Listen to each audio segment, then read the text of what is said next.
Yo les enfants, vous pensez être un expert en matière de culture japonaise peut-être? Si c'est le cas, cette vidéo ne devrait pas trop vous surprendre. Mais ne partez pas, hein, je suis certaine qu'il y a tout de même matière à en étonner plus d'un. Et si vous pensiez que votre personnage de manga favori serait dans la liste, eh bien c'est que vous êtes mignon et bien naïf. Et c'est que vous ne connaissez pas si bien nos amis les japonais.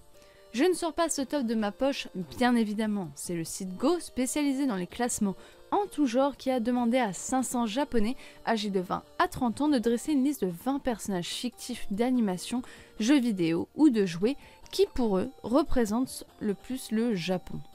Un grand merci au site Bento d'avoir tout traduit car il faut le dire, je parle pas un seul mot de japonais. Hein. Bah ouais. Bon, je n'aborderai que les 5 premiers. Si vous voulez voir les autres, je vous invite à checker le lien en description. D'ailleurs, avant de commencer, j'aimerais qu'on fasse un petit jeu. Vous cliquez sur pause et vous écrivez 5 personnages d'anime que vous pensez trouver dans cette vidéo, soit en commentaire, soit sur un papier, comme vous le souhaitez, et après vous me dites si vous aviez de bonnes réponses. Allez, on est parti. Hello Kitty. Et oui, le personnage préféré de votre petite sœur de 5 ans fait partie intégrante des personnages qui représentent le Japon. Créé en 1976, Hello Kitty visait surtout un public d'enfants, et c'est d'ailleurs les seuls qui le regardent en France, on va pas se mentir. Mais au Japon, le logo Hello Kitty est devenu un vrai symbole kawaii et orne de très nombreux produits. Jouets, porte-monnaie, stickers, stylos, jusque-là rien d'anormal. Mais il faut savoir que ça va même jusqu'aux grille-pains, aux téléviseurs, certains ordinateurs et autres objets de technologie de pointe. Chez nous, c'est la pomme, chez eux, c'est Hello Kitty. Chacun son kiff et ses ambitions. Anpanman. Et ouais, encore un dessin animé pour les enfants, décidément. Anpanman est un personnage qui a été créé en 1969 par Takashi Yanase, un auteur spécialisé dans les histoires pour enfants. Le nom de ce personnage est directement issu du fait que sa tête est un petit pain fourré à l'anko qu'on appelle Anpan.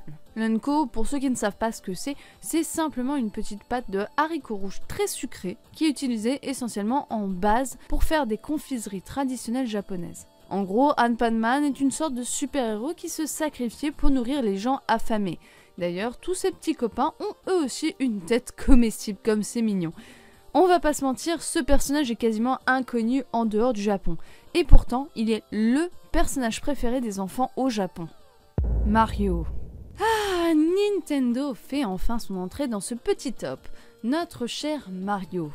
Il apparaît pour la toute première fois en 1981 dans Donkey Kong et deviendra très vite protagoniste de son propre jeu dès 1983. Il rencontrera très vite un succès monstrueux, et ce dans le monde entier. Un grand merci à Miyamoto pour sa création qui marquera à jamais le monde du jeu vidéo. Et c'est d'ailleurs certainement pour cela que les Japonais le placent si haut dans le classement.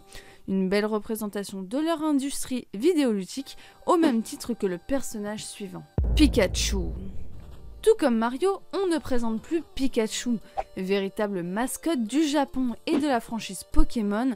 Et si tu me demandes ce que c'est Pokémon, je te répondrai tout simplement et calmement « Mais putain, tu vis dans une grotte ou quoi ?» Apparu pour la toute première fois au Japon en 1996 dans les jeux vidéo Pokémon Vert et Pokémon Rouge, il est représentatif de la culture kawaii. Et ça, j'imagine que vous le savez déjà. Qui n'a jamais vu les petites danses de Pikachu toutes mignonnes?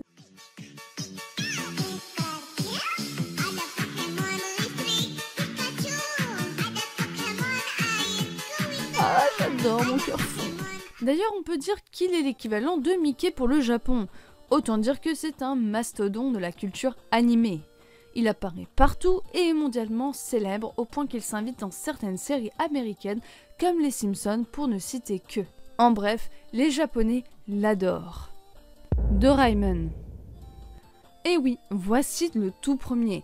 Tout comme Anpanman, Doraemon est assez peu connu en France et pourtant, il est pour une majorité de Japonais le personnage le plus emblématique et célèbre du pays. La série se concentre sur un chat robot qui voyage dans le temps afin d'aider un jeune garçon nommé Nobita Nobi. Paru en 1969, aujourd'hui cet anime est dérivé en un nombre absolument incroyable de produits et goodies divers, pour le plus grand plaisir des Japonais. Et voilà, c'est la fin de ce petit top qui fut tout de même assez rapide. C'était vraiment une petite vidéo détente pour la rentrée avant de retourner sur des vidéos plus travaillées qui vont vraiment pas tarder. Alors surtout abonnez-vous et mettez la petite cloche pour ne rien manquer. N'hésitez surtout pas à me dire si vous aviez trouvé certains de ces personnages, ça m'intéresse vraiment. Perso, à part Pikachu et Mario, j'aurais pas deviné les autres. De plus, si vous souhaitez voir vos personnages favoris comme Goku ou encore Luffy, n'hésitez pas à aller sur le lien en description, ne vous en faites pas, ils sont tout de même présents dans le top 20. Sur ce, je vous fais des bisous cordiales, voire de cordiales bisous, et à tchuss tout le monde.